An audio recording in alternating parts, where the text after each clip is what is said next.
thank everybody for coming out today. And I also want to make sure I thank everybody who's involved in the recruiting process. Got quite a few staff members here, both football staff and athletic administration, and just to really appreciate all your support when you go out and recruit these student athletes and their families. It encompasses a large number of people, from the academic component to the equipment and athletic training. Obviously, we show off the Tulane Institute of Sports Medicine. Just appreciate everyone that was involved in our recruiting efforts. Just to give you a brief summary of the young men that we were able to sign today, we signed 22 players. 10 of those players are offensive players, 11 of them are defensive players, and also added 1 specialist. We represent 6 states, obviously the great state of Louisiana and Texas, Alabama, Mississippi, Georgia, and Florida. That's going to be our base recruiting area here while I'm at Tulane. I feel like this is a hotbed of high school football in this area, and we're going to really recruit the heck out of Louisiana and the surrounding states as well. We got a little bit of a late start in recruiting. I took the job on December the 14th. Then the NCAA had a dead period, which ran from December the 16th until January the 14th. So during that month time, we were evaluating prospects. We were making contact with them via the telephone and social media. I was putting a staff together. I was kind of figuring the lay of the land out here at Tulane and also in New Orleans area. And even though we had a late start, I think we put together an outstanding recruiting class. 4 of these athletes were represented on the ESPN Top 100. You know, most coaches will tell you they don't care about stars or lists. Normally those are the coaches who sign guys who aren't on any lists or don't have any stars. But we're certainly proud that a lot of these guys were recruited by a lot of Power 5 schools, a lot of other schools in the American Conference, had a lot of interest from a lot of programs nationally. We addressed some specific needs. We needed to sign a couple quarterbacks. We were fortunate enough to sign a couple quarterbacks. Presently, we only have 4 wide receivers on scholarships, and we wanted to make sure that we signed some receivers. We signed 4 receivers that we think have the opportunity to play for us right away. We also felt like we needed to sign some defensive backs. We signed 3 safety guys. Our plans are to play everybody right away. I think this is something that was attractive to the student athletes that we were talking to. We're not planning on redshirting anyone. We're all hands on deck. We want to have 85 scholarship athletes representing the Green Wave next season on the field. So that's a brief summary of our recruiting class, kind of our needs, kind of the areas that we recruited. And I want to open it up for any questions that anybody might have. Please raise your hand if you have a question. We'll come back to you.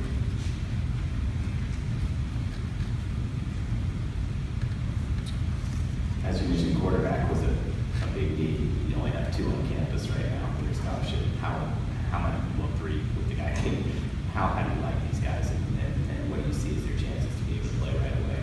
You know what, the players that have been here at Tulane, I've been very impressed with their work ethic. Unfortunately, when I took the job, I'm on the road recruiting. I had a team meeting with them, and I've only been around them during the recruiting weekends. Yesterday, we had an outstanding early morning workout.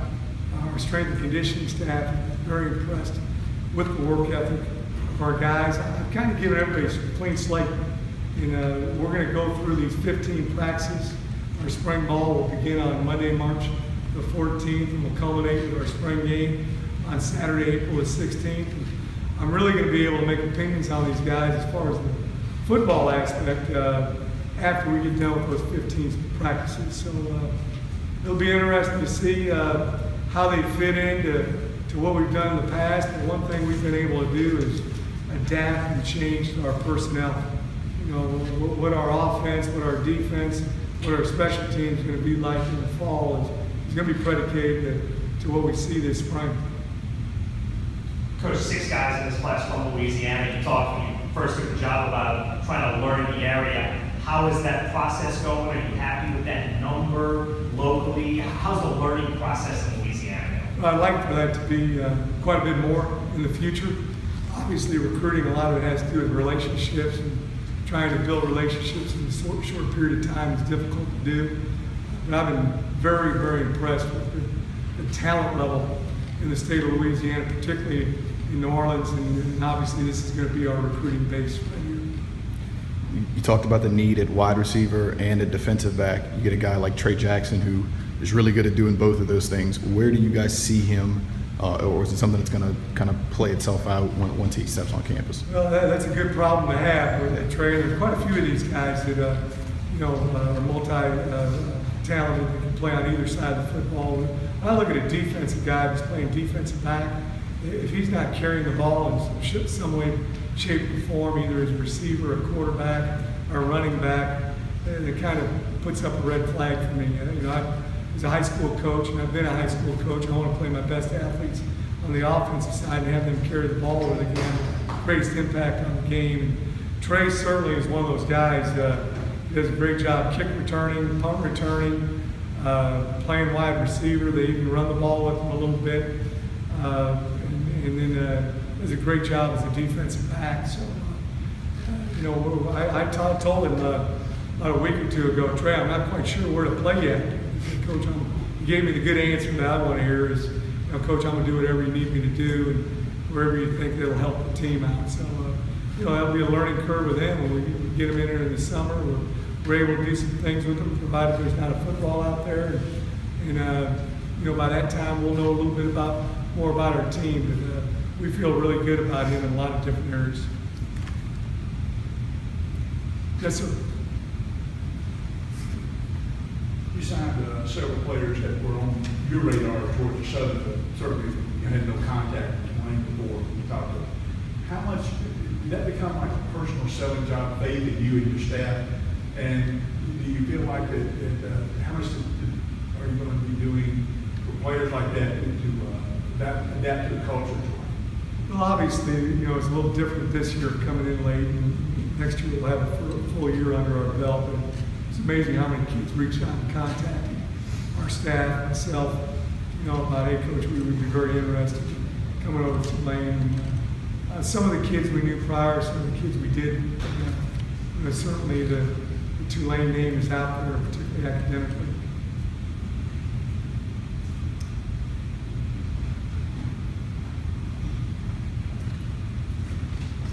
Two offensive linemen in the class, not a ton of offensive linemen on campus. You would say that we came in, you weren't going to reach to pick guys just to pick guys. Are you a little concerned about the numbers on offensive line, and how do you feel about the 2 guys that you're bringing? We would have liked to sign 1 or 2 more offensive linemen. But like you just said, one of the things that I've been telling the coaches throughout this process is let's don't reach for guys. Let's don't try to find a guy just to fill a number or need. We want to find guys that can do it in the classroom and guys that are bona fide Division I football players. And if they're not, let's don't recruit them. Let's don't grab a guy. Next year, currently we've only got 10 seniors on scholarship, so I was very hesitant to try to sign a full class because that'll catch up with you next year. And I think next year we'll even do a better job of recruiting with the year under our belt. Are you guys maybe still looking at possible JUCO transfers or graduate transfers that you could maybe add to this class, or are you kind of set with what you had? There's a possibility of a graduate transfer coming in here maybe. It would have to be the right fit for him, and it would definitely have to be the right fit for us. But, like I just said, we're not going to reach for anybody. We're in this for the long haul, and we want to do what's best for our football program, and not just grab guys for the sake of grabbing. Coach, do you think once you win, you'll be able to get more of the high-profile player from Louisiana? You talk about not reaching for guys. You'll be able to get guys who are 3- and 4-star players in the state. You expect to be able to compete in that realm? Well, that's definitely the plan. Quite a few of these kids, when they committed to me and I talked to them on the phone, I told them, it's really special to be a part of the first recruiting class under my regime, obviously, and one of the things we're going to be able to do here in 3 or 4 years, we're going to have kids that are going to want to come to Tulane because we've been in multiple bowl games, we've won a bunch of games, they want to come to a winning program, and we know that we're the ones that were at the ground level who got it going, so that's something they're going to be able to take great pride in. Yes, we competed and won our share of battles against some big name schools, and I don't like to get into that. You hear a guy turn down this school or that school, and maybe he did, maybe he didn't, but we also lost a few battles. But we're always going to compete for the highest level student athlete year in and year out. Okay. Given the late start you discussed, are you happy with the number of who you were able to get 22 players, or given the late start you had? Yeah, 2 of those guys came in January. They were early high school graduates, Darius Bradwell and also Will Harper. So they've been on campus here for a few weeks. And 20 of them signed. We're very happy with the class. We think it's a very talented class. One of the things when you go out, we want to be careful about not taking a guy, like I've said before, athletic ability, but also we want to make sure that they're the right kind of student for Tulane, and they're also the right kind of character for the city of New Orleans and also for Tulane University. I was very hesitant to get involved with someone that we didn't know very well, and I think our coaches did a good job of sorting through all of the prospects and finding the ones that are a great fit for us.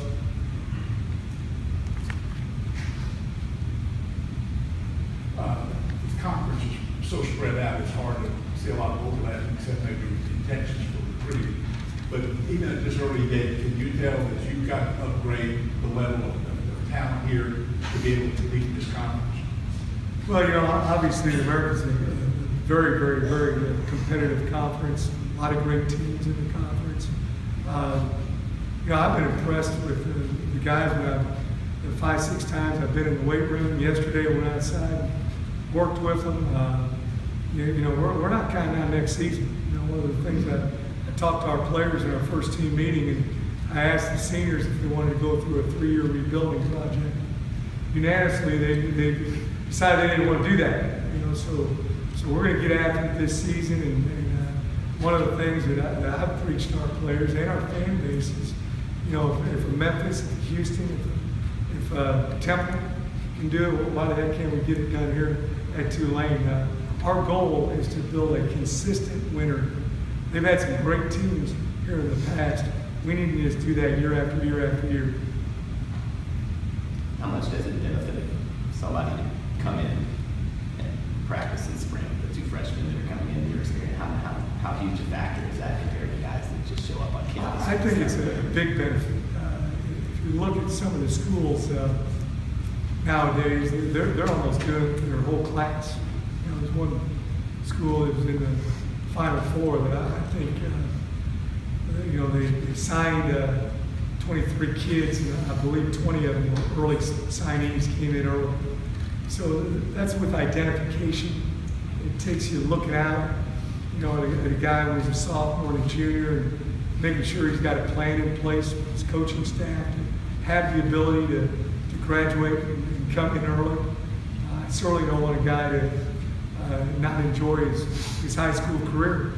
But both these young guys, Will and Darius, they really wanted to come in early. And I think you would, when you talk to them at some point in time, they're going to say, yeah, this was a huge benefit.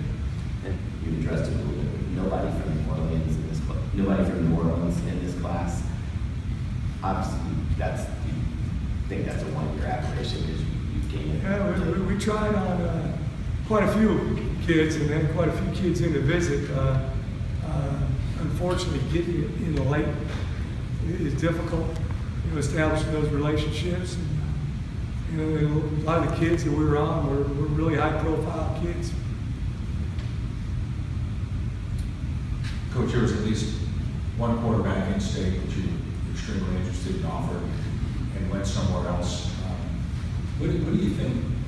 Do you think after 1 year of seeing what you could do offensively here, that maybe you'd be in a much better position to be able to get a player like that?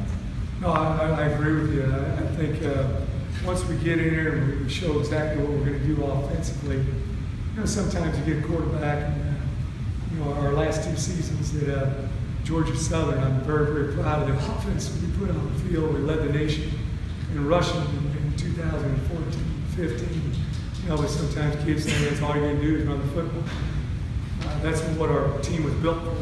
Other schools that I've been at, we've thrown the ball very effectively.